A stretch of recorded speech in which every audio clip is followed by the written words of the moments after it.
So this is platelet poor plasma that we added 10 cc's of magnesium sulfate to 20 cc's of platelet poor plasma after we pulled off our platelet rich plasma.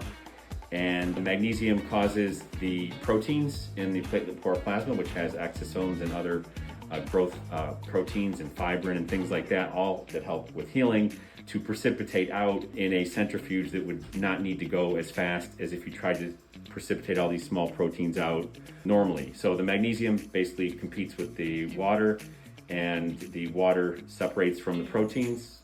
Magnesium knocks it off, and the proteins precipitate out, and we are going to inject this in after we inject our PRP and our stem cells, bone marrow.